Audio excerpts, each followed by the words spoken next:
erguendo muros invisíveis de oração. Essa palavra tem dois objetivos. O primeiro deles, queridos, é nos levar a refletir sobre o quanto podemos estar vulneráveis quando negligenciamos uma vida de oração. Nós estamos num tempo muito agitado, as coisas estão acontecendo muito rápidas. E por vezes a nossa mente, ela é tomada por tantas tarefas e estímulos que nós podemos incorrer no erro de não orarmos.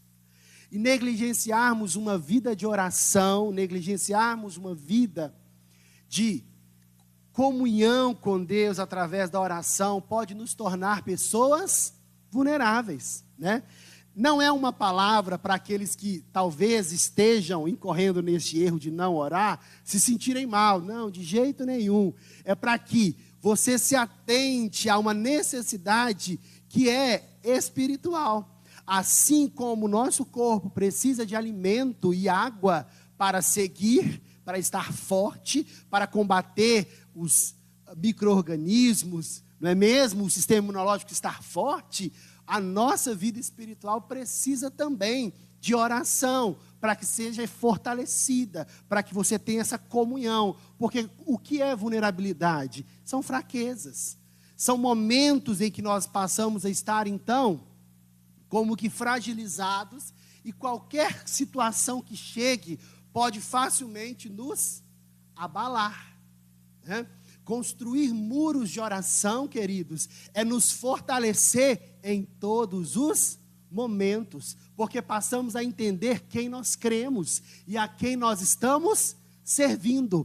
Quem tem o hábito da oração sabe que oração te conecta com Deus. Você só ora porque sabe que Ele existe e que Ele é galardoador, abençoador daqueles que o buscam.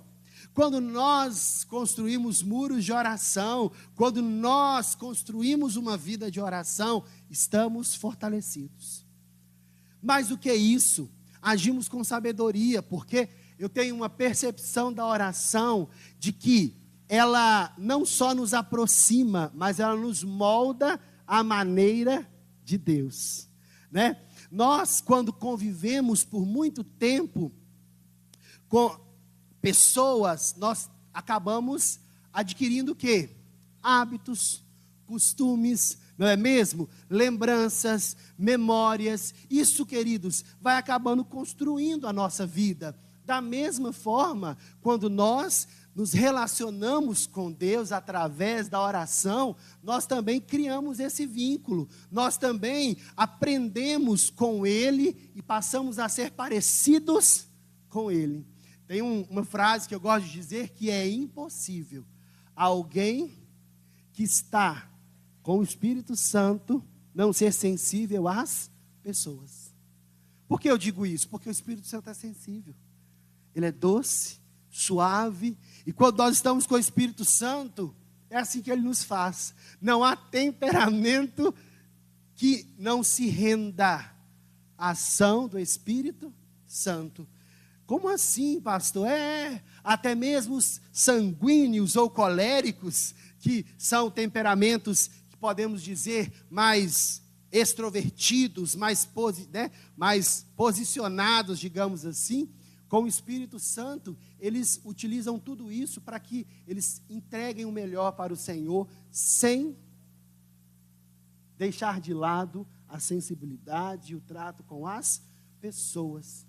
Você pode notar, pessoas que estão um pouco mais arrogantes, estressadas, pessoas que estão mais, digamos, desligadas de uma necessidade de ser gentil com os outros, seja em casa ou no cotidiano, no trabalho, são pessoas que precisam repensar a vida de oração. Às vezes a gente já aponta o dedo, né, e muitas vezes questionamos, mas precisamos aprender a apresentar uma solução. E uma solução pode ser: busca Jesus em oração. Queridos, tem dia porque a gente não nos aguenta, né? Tem dia que eu não me aguento.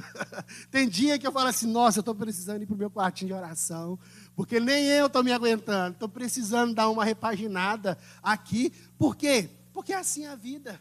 Às vezes você lida com tantas questões do dia a dia, o estresse do trabalho, o desafio na criação dos filhos, orçamento familiar. Precisamos buscar um lugar em Deus para nos fortalecer, para que não venhamos estar vulneráveis. Eu só disse de questões humanas, mas nós sabemos também que existe um mundo espiritual. São formas que nós temos de nos guardar através da oração. O segundo objetivo é então nos levar a aprender com Neemias a necessidade de desenvolvermos o hábito de sempre começar com oração, direcionando nossas tarefas e trazendo o nosso foco para Deus. Quando nós oramos, e vamos aprender com Neemias sobre a importância da oração, nós fazemos pelo menos duas coisas importantes. Primeira coisa, nós direcionamos tarefas. Quando eu oro, eu entendo classicamente o que eu posso fazer e o que só Deus pode fazer. Porque muitas vezes nós quebramos cabeça em querer fazer o que só Deus pode. E aí o que nós fazemos? Nos perdemos. Mas quando eu oro, eu sei classicamente dizer, Senhor, isso só o Senhor pode fazer, toma. Age, Senhor. Mas isso eu consigo fazer, então me habilita, me capacita, me encoraja. Adestra as minhas mãos para que eu possa fazer o melhor nesse tempo. Mais do que direcionar tarefas, a oração também, queridos, direciona o nosso foco. Porque os problemas são muitos e podemos incorrer no erro de olharmos para Ele em todos os momentos. Quem nunca, diante de uma situação difícil, dormiu pensando nela e também acordou pensando nela? Outros nem conseguiram dormir, porque situações difíceis são assim. Elas mexem muito com a gente, porque elas tendem a tomar o nosso foco. Mas a oração direciona o nosso foco. Tiramos os olhos do problema, das situações conflituosas que estamos vivenciando, e direcionamos o nosso foco para Deus. Importante, não esquecemos, mas não vivemos focados no problema, na situação difícil, mas focamos em Deus. Que nós possamos aprender um pouco sobre essa palavra. Nesse texto que nós vimos, queridos, se for possível retornar com ele para a tela, nós percebemos que Neemias tinha uma grande missão. Neemias era copeiro do rei e era um papel muito importante, porque era ele quem, de alguma forma, com seu trabalho, protegia o rei de ser envenenado, de receber algo indevido. E como ele tinha muita confiança, mas tinha um grande desejo de retornar para Jerusalém, para reconstruir os muros daquela cidade. Nós falamos de um período pós-exílico. Nós, enquanto cristãos, já sabemos que houve um período na história de Israel que o povo se rebelou contra Deus, completamente. E não havia o que pudesse ser feito, porque eles não se arrependiam. Então Deus disse, haverá um tempo de disciplina, e esse tempo será de 70 anos. Deus dizendo, vou corrigir vocês, mas depois de 70 anos, as coisas voltam ao normal. Muito tempo, né, gente? Mas foi assim. E aí, nós já sabemos sobre a invasão de Nabucodonosor. O povo foi levado cativo para a Babilônia, e ali eles ficaram. Mas assim como Deus prometeu, o livramento chegou após os 70 anos, só que ao retornarem, queridos, a cidade estava completamente destruída. E os muros da cidade também. Por que os muros? No tempo bíblico do Antigo Testamento, não havia leis como temos hoje, divisões de territórios. As pessoas, elas buscavam lugares bons para viver. E esses lugares eram lugares que tinham água, principalmente, para eles beberem e para poder dar para os seus animais, regar as plantações. Jerusalém era um ponto estratégico. E os muros protegiam a cidade de invasão de inimigos. Eles precisavam levantar os muros, porque as pessoas estavam vulneráveis, estavam sujeitas a qualquer ataque. Então Neemias foi para levantar os muros de Jerusalém, para acabar com aquela vulnerabilidade, para acabar com aquela situação de insegurança. E as escrituras nos mostram que quando Neemias vai, os inimigos começam a se levantar. Olha para você ver o texto introdutório. Neemias 4. Sanbalate ficou furioso quando soube que estávamos reconstruindo o muro. Não só Sanbalate, mas tantos outros inimigos, eles estavam ali.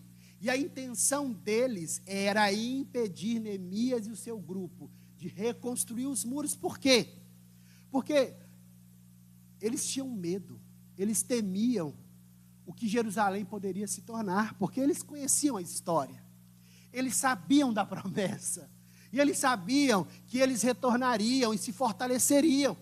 Eles não queriam perder espaço político, eles não queriam perder aquilo que eles tinham conquistado naquele período dos 70 anos. Então eles criam estratégias para ridicularizar, para envergonhar, para torná-los incapazes. Veja bem o versículo seguinte. Disse na presença dos companheiros e dos oficiais do exército samaritano. O que esse punhado de judeus fracos pensa que está fazendo? Judeus fracos. Imaginam que serão capazes de reconstruir o muro em um dia só porque ofereceram alguns sacrifícios, como se os sacrifícios que eles ofereciam ao Senhor não valessem de nada. Pensam que pode fazer algo com as pedras queimadas que tiraram de um monte de entulho. Percebe? Olha o próximo versículo, como é vexatório. Tobias, o amonita, outro como Sanbalate, estava ao seu lado e comentou: basta uma raposa subir lá e esse muro de pedra desaba. Percebe como que era a situação? Eles estavam vulneráveis e Sanbalate, Tobias e os demais povos fizeram o quê? Eles vieram com uma ação contra Neemias e o seu grupo, para que eles não tivessem coragem de continuar a obra que eles estavam desenvolvendo. Sabe que isso tudo, queridos, ele nos mostra uma realidade muito próxima do que nós vivemos hoje. Hoje nós não precisamos desses muros como Jerusalém precisava para ser protegida, mas outros muros invisíveis são necessários. Hoje erguemos muros diferentes, assim como Jerusalém estava vulnerável, muitos podemos viver vulneráveis e com muros derrubados. Por exemplo, uma vida espiritual negligenciada. Quantas pessoas não estão assim, queridos? E é como se não tivesse proteção. Indiferentes, se eu preciso orar, se eu preciso ler a palavra, se eu preciso estar na igreja, indiferentes, muitas vezes seguindo apenas um movimento meramente humano, mas não se atendo aos princípios bíblicos. E isso pode ser um grande problema. Quantas famílias fragmentadas, sem estrutura, sem equilíbrio, muros familiares tombados pela indiferença, por questões que só trazem dor, desgosto, traumas, realidades como valores corrompidos pela cultura. Nós sabemos que muitos dos valores foram corrompidos, queridos. E como se não bastasse a falta de unidade e comunhão. Pessoas querendo ser melhores do que as outras. Pessoas separadas por questões tão simples de ideias. Pessoas que muitas vezes esqueceram que podemos ter divergências no pensamento e está tudo bem. Mas mesmo com essas divergências, podemos viver em paz. Mas não vivem. Essa falta de união também são muros derrubados. E há um convite nesta manhã, através dessa palavra, para que nós possamos reconstruir muros de oração.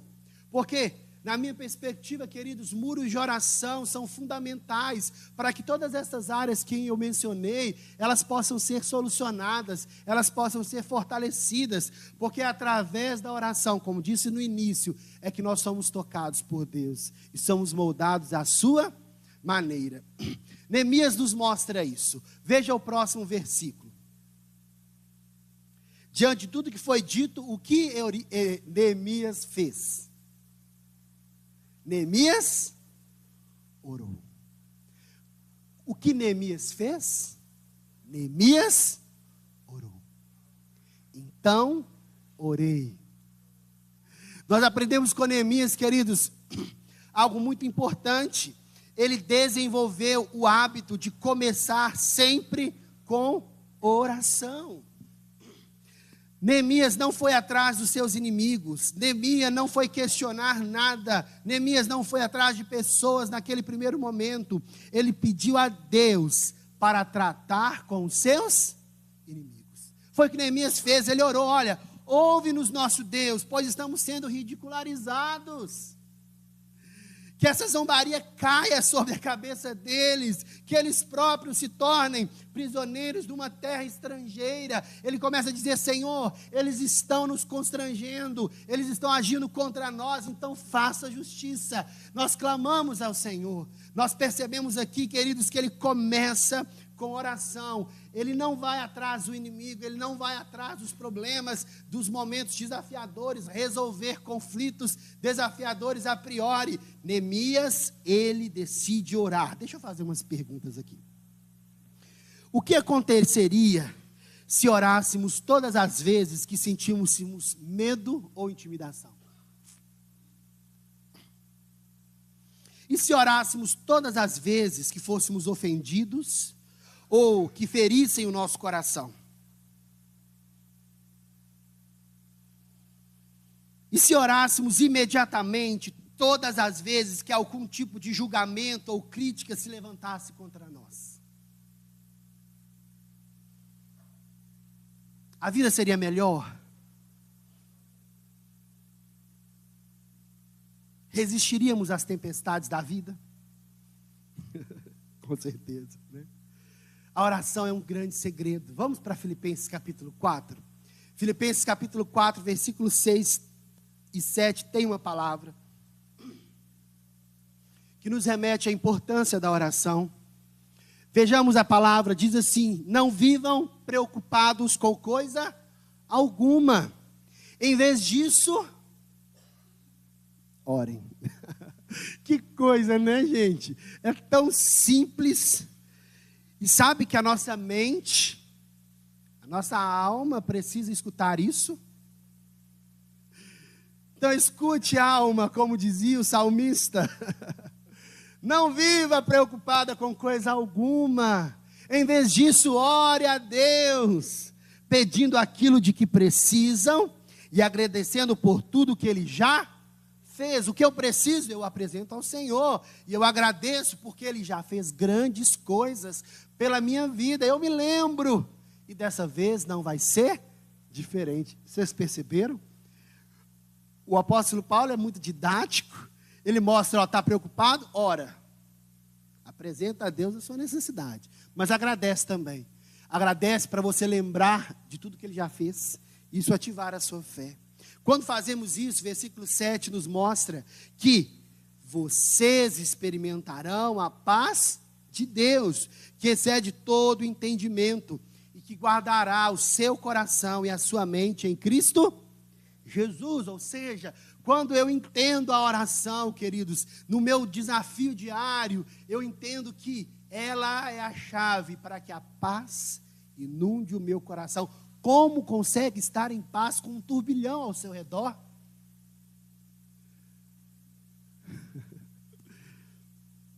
Porque nós direcionamos as tarefas. Neemias fez isso. A oração direciona tarefas. Para além de um ato de fé, a oração direciona o que eu posso fazer e o que só Deus pode fazer. O que eu posso fazer? Cuidar da minha família. Eu posso viver em santidade. Eu posso servir no reino de Deus. Mas o que só Deus pode fazer? Lidar com o inimigo. lidar e me guardar diante das adversidades. Porque muitas vezes, queridos, nós ficamos aflitos, angustiados, ansiosos, preocupados, porque não direcionamos as tarefas em oração. Queremos fazer o que só Deus pode fazer. Queremos mudar pessoas. É assim. A gente não muda gente. Um princípio de sabedoria é entender que tem coisas que não podem ser modificadas por nós. Então nós apresentamos ao Senhor. Mas tem coisas que nós podemos. Então temos que ter coragem para fazer. Mas antes de tudo, precisamos ter sabedoria para direcionar uma da outra. O que eu posso e o que eu não posso. O que eu consigo, eu trabalho. Neemias orou, mas na sequência seguiu trabalhando. Ele disse: trata, Senhor, com os meus inimigos. Isso eu não posso fazer. Agora o meu papel eu vou fazer.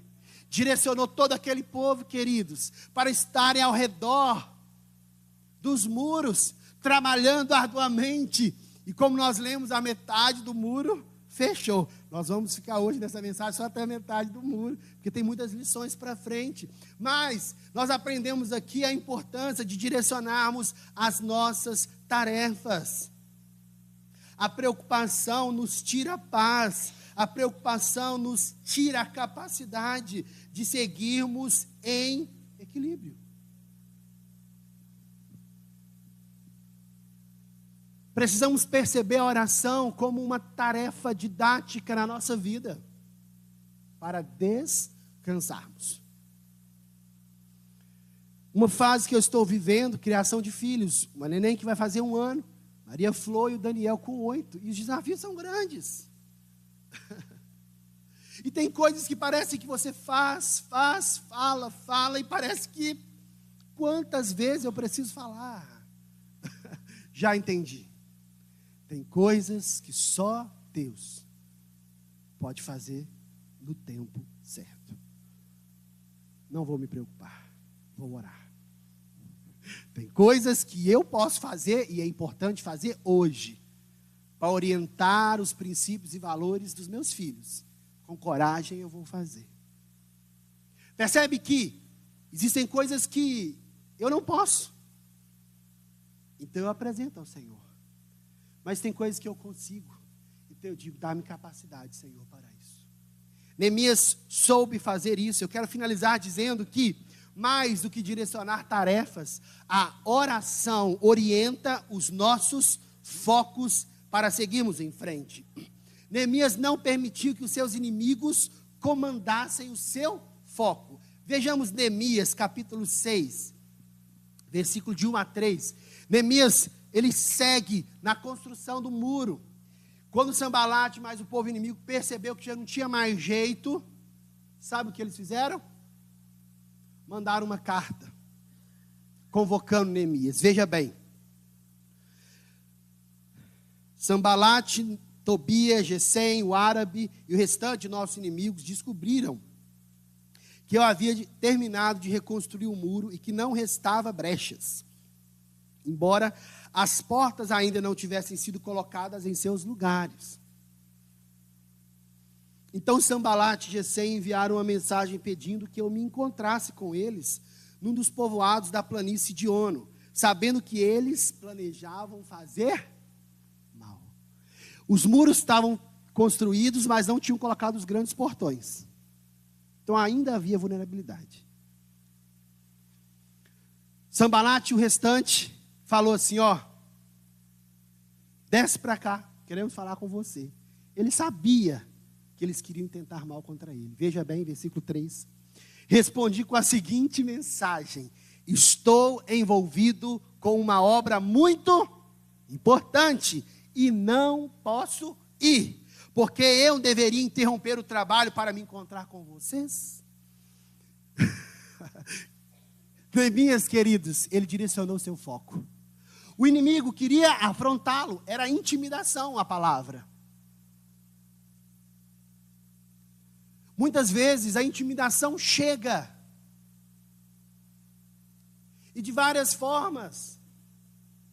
seja ela para nos dar medo, seja ela para nos tirar a fé e a segurança, seja ela para nos tornar incapazes, chegam de várias formas, mas importante, nós temos um posicionamento nesse tempo, como pessoas que temem ao Senhor, e com sabedoria segue uma vida coerente, direcionando muito bem o seu foco.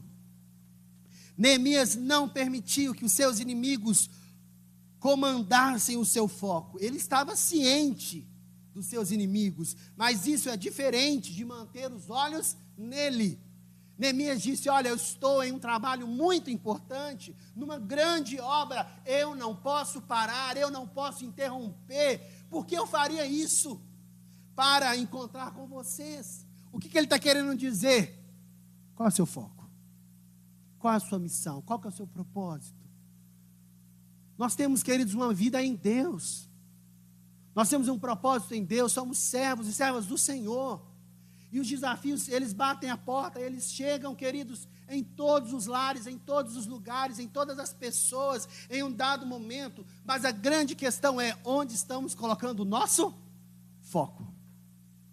Neemias não permitiu que o seu foco ficasse no inimigo. Ele permaneceu com o seu foco em Deus e na sua grande missão. E da mesma forma, nós devemos fazer isso.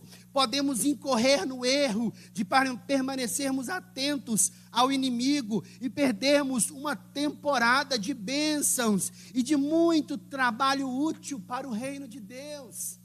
Queridos, quando nós só direcionamos o nosso foco para os problemas e os momentos difíceis em que nós vivemos, nós podemos, queridos, perder uma temporada de bênçãos que Deus tem sobre nós. Talvez nos momentos mais difíceis, no olho do furacão, digamos assim, que Deus tem uma brisa leve e suave para acalmar o nosso coração e dizer: eu estou presente, eu estou cuidando, você não está sozinho. É exatamente em momentos como esses que Deus está nos habilitando e nos encorajando para entregarmos o melhor para o seu reino e para esse tempo. Sabe que nós podemos sim direcionar o nosso foco para Deus, porque focar no inimigo muitas vezes mina as nossas forças e diminui a nossa entrega intencional. Vou te dar uma situação. Imagine você vivendo um momento de enfermidade. Se você está em uma situação como esta, pense. Você pode pensar: estou enfermo, não tem mais jeito. Você dorme pensando na enfermidade, acorda pensando na enfermidade, e isso é comprovado cientificamente, que toda essa memória, essa angústia e essa dor não ajuda a fortalecer o seu organismo, pelo contrário, o prejudica ainda mais. Mas você pode lembrar-se que está enfermo, ir ao médico, fazer os exames regulares, controlar a sua alimentação, praticar exercícios físicos, conversar com bons amigos. Você precisa se lembrar disso. Mas direcionar o seu foco para Deus. Deus é o Senhor quem está cuidando. E contou todos os meus dias. Hoje é mais um dia. Eu vou oferecer o meu melhor. Eu vou entregar o meu melhor. É assim, gente.